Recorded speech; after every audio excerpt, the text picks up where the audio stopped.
మా ఇల్లు మా ఇల్లు మా ఇల్లు మా ఇల్లు మా ఇల్లు మా ఇల్లు మా ఇల్లు మా ఇల్లు నా ఇల్లు నా ఇల్లు బడేరు చంటిగా నాయకత్వం బడేరు చంటిగా నాయకత్వం బడేరు చంటిగా నాయకత్వం జై బడేటి జై బడేటి బడేరు చంటిగా నాయకత్వం బడేరు చంటిగా నాయకత్వం బడేరు చంటిగా నాయకత్వం జోహార్ భుజన జోహార్ భుజన జోహార్ భుజన జోహార్ భుజన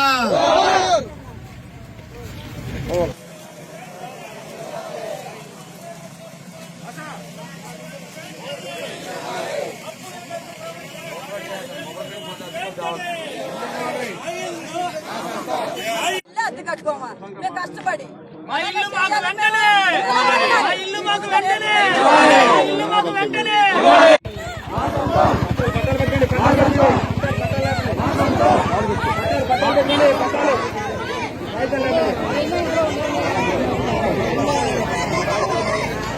డీడీలో మంచిదేలే డీడీలు ఉండాలి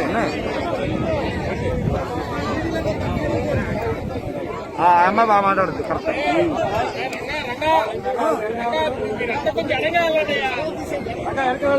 ఇంకా ఈ బ్యాచ్ అంతా నాగరాజు ఇంకా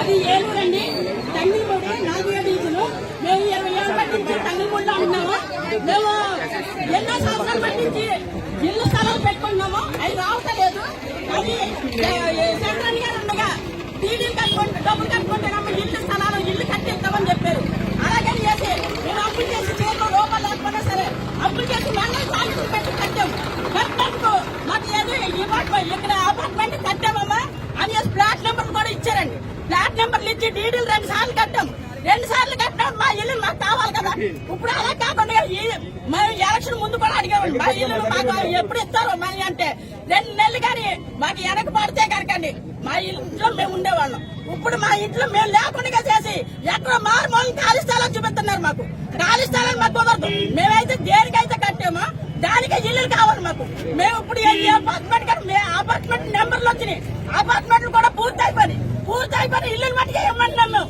అవ్వకుండా ఏమి అడుగుతలేదు కదా మళ్ళీ మేము ఎందుకు కట్టామో ఎందుకు ఇస్తున్నారు మీరు ఎక్కడ ఖాళీ స్థలాలు ఇవ్వాల్సిందండి ఇప్పుడైతే రేట్లేంటి ఈ కరోనా పుణ్యమంటే అప్పులు పాలైపోయాం మేము ఎవరిస్తారు ఇప్పుడు మీ 10,000 ఇస్తుంటే 10,000కి 15,000 అందరూ వడ్డీ తప్పుతున్నారు అంటే బ్యాంక్ వాళ్ళేమో వడ్డీ కావాలంటున్నారు మీరేం వడ్డీ లేదనేసి టీవీలో చెప్తున్నారు ఏది నిజం మా కట్టి వాళ్ళు నిజమా లేదంటే మీరు చెప్పింది నిజమా ఏది నిజం చెప్పండి ఇప్పుడు మా ఇల్లులు ఏదైతే ఉన్నాయో ఇల్లులు ఆ ఇల్లులు మాత్రం మాకు సొంతం కావాలి ఎప్పుడు చెప్తారో అది కన్ఫర్మ్ చెప్పండి అప్పుడు ఇస్తావు ఇప్పుడు ఇస్తామని చెప్తున్నాడు అంతేకాని కన్ఫర్మ్ రేట్లు టైం చెప్తలేదు ఇప్పుడు కన్ఫర్మ్ గా మా ఇల్లులు ఎప్పుడైతే ఇస్తానంటారో అప్పటి వరకు మేము ధరని చేస్తారని అంటాం ఎక్కడికి రమ్మన్నా సరే ఎక్కడికి వస్తామంటాం మేము మా ఇల్లు మాకు కావాలి ఆ నరకరాట మేము పడుతున్నాం అందుకని చెప్పండి ముందు ఎక్కడో స్థలాలు చూపించా ఆ స్థలాలు ఇస్తానంటే మాకు కుదరదు మా ఇల్లు మాత్రం మాకు చెప్పండి మా టీడీలు లక్షల ఇల్లు మంజూరు చేయడం అయింది అందులో 10 లక్షల ఇల్లు అన్ని కూడా వివిధ దశలో అన్ని వినిపిస్తాం 10 లక్షల ఇల్లు అన్ని కూడా పూర్తి అయిపోవడం జరిగింది మరి మన ఏలూరు నియోజకవర్గానికి వచ్చి 6,471 ఇల్లు శాంక్షన్ జరగడం జరిగినాయి అందులో 2,200 ఇల్లు కంప్లీట్ అయిపోయినాయి మిగతా 4,400 కూడా వివిధ దశల్లో నిర్మాణంలో ఉన్నాయి ఇక్కడే మీరందరూ కూడా చూస్తున్నారు మరి ఈ ఇల్లుని వీళ్ళకి ఇచ్చేస్తారన్న ఉద్దేశంతో గత ప్రభుత్వం ఏమని మీకు మోసపూరితమైన హామీ ఇచ్చింది మీరు మిగతా బ్యాంక్ లోన్ కట్టనవసరం లేదు మీరు మాకు ఓట్లేయండి మమ్మల్ని గెలిపించండి మీ ఇల్లు మీకు ఇస్తామని చెప్పి ఇవాళ వరకు కూడా 18 నెలలు అయిపోయినా కూడా నిమ్మకు నీరెత్తినట్టుగా ఉండి మీ ఇల్లు మీకు ఇవ్వకోకుండా మీ కళ్ళల్లో నీరు చూస్తూ మీకు చుక్కలు చూపిస్తుందన్న ఈ ప్రభుత్వం అవునా కాదా మీరు చెప్పండి మీరందరూ కూడా మీరు ఒక్కళ్ళే కాదు, మీరు 10 మందికి చెప్పవలసిన అవసరం ఎంతైనా ఉంది. మీకు 10,000 ఇస్తున్నారని మీరు ఆనందపడుతున్నారు, కానీ మీకు ప్రతి సంవత్సరం కూడా 2 లక్షల రూపాయలు అదనంగా మీ నెత్తి మీద భారం పెడుతున్నారని మటుకు మీరు తెలుసుకోండి. మీరు నిజంగా ఈ 10,000 వేస్తున్నారని చెప్పి మీరు సంకలెగరేసుకుంటూ ఉంటే రేపు పొద్దున్న రానున్న భవిష్యత్తులో మీ పిల్లలు చదువుకోవడానికి ఖర్చులు కూడా ఉండవమ్మా. అలాగే ఈ రోజున తెలుగుదేశం పార్టీ మీ అందరికీ అండగా ఉంటూ రేపొద్దున రాబోయే జనవరి 14 వరకు మనం వేచి చూస్తాం. ఆ 14వ తారీఖు లోపు మీకు ఇల్లు అందజేయకపోతే మేమే ఉద్యమం చేసి మిగతా పార్టీ వాళ్ళందరినీ కూడా కలుపుకుని ఎవరి ఇల్లు వాళ్ళకి అందజేయడానికి మేమందరం కూడా మీకు సపోర్ట్ ఉంటామని తెలియజేస్తున్నాం. అలాగే ఎన్నోసార్లు కట్టారు, మనకి వైఎస్ఆర్ కాలనీ కట్టారు, మరడాన్ రంగారావు కాలనీ కట్టారు. ఎన్ని కాలనీలు కట్టినా కూడా మొన్న వరదలు వచ్చినప్పుడు అన్ని కూడా మునిగిపోయినాయి. మరి నిజంగా మొన్న వచ్చిన వరదకి ఈ ఇంటికి చుక్క నీరు వచ్చిందా లేదా మీరే చెప్పాలి. మరి చంద్రబాబు నాయుడు గారు ఎంతో ముందు చూపుతూ ఇంతటి ప్రగట్బందీగా కట్టిన ఈ ఇల్లు ఇవ్వకోకుండా మభ్య పెడుతూ మీ అందరినీ కూడా కాలక్షేపం చేస్తుంది. ఈ గవర్నమెంట్ చేస్తున్న పనుల్ని మీరు ప్రజలకి తెలియపరిచిన అవసరం ఎంతైనా ఉంది. ప్రజలారా, మీరందరూ కూడా చైతన్యం ఉంది, మీరందరూ కూడా మిగతా ప్రజలు కూడా చైతన్యపరచాలని నేను కోరుకుంటున్నాను.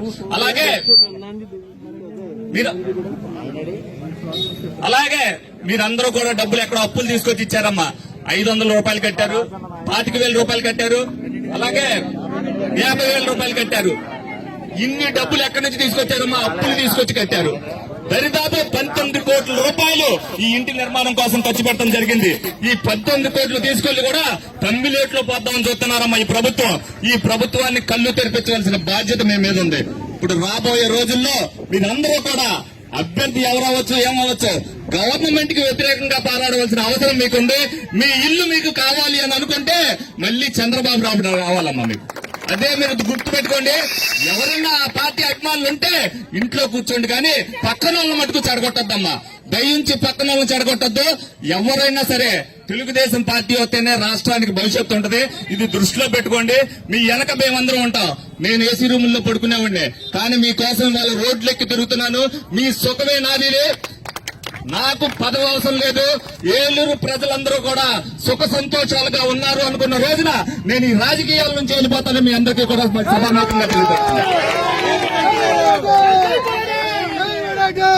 కావున ఇకనైనా ఈ ప్రభుత్వం నిద్రలోంచి మేల్కొని ఎవరికి ఇవ్వాల్సిందే వాళ్ళకి ఇవ్వాల్సిన తెలుగుదేశం పార్టీ తరఫున డిమాండ్ చేస్తున్నాం. జనవరి 14 లోపున వాళ్ళ ఇల్లు వాళ్ళకి ఇచ్చి వాళ్ళకి న్యాయం చేయాలని మేము కోరుకుంటున్నాం. అలాగే మీ అందరి తరఫున కూడా నేను కోర్టులో వేయడం జరిగిందమ్మా. మీ అందరికీ కూడా కోర్టు ఒక జడ్జిమెంట్ ఇచ్చిందంటే, జడ్జిమెంట్ అంటే ఇవ్వలేదు, ఒక దావాని వాళ్ళని నెంబరేసి ఈ వివరాలన్నీ కూడా ఎవరైతే డీడీలు కట్టారో, ఎవరైతే లబ్ధిదారులు ఉన్నారో వాళ్ళందరి వివరాలు కూడా సబ్మిట్ చేయమని కోర్టు తెలిపింది. ఇదేమి డబ్బు చంద్రబాబు నాయుడు డబ్బు లేకపోతే జగన్ డబ్బు కాదు. ఈ డబ్బు సెంట్రల్ గవర్నమెంట్ మీకు ఫండింగ్ కింద ఇచ్చింది. మీరు దాన్ని మార్చిందని మీరు కట్టారు. ఎక్కడో సెంట్రల్ గవర్నమెంట్ ఇచ్చిన డబ్బులు కూడా వాళ్ళు దోచేసుకోవడానికి చూసి ఈ ఇళ్లను మళ్లీ వేరే వాళ్ళకి అమ్ముకుని సొమ్ము చేసుకుందామని చూస్తున్నారు. కాబట్టి ఈ ప్రభుత్వ చర్యని మీరు వ్యతిరేకించి రానున్న రోజుల్లో దాన్ని గుణపాఠం చెప్పాలని నేను అందరూ కోరుకుంటున్నాను.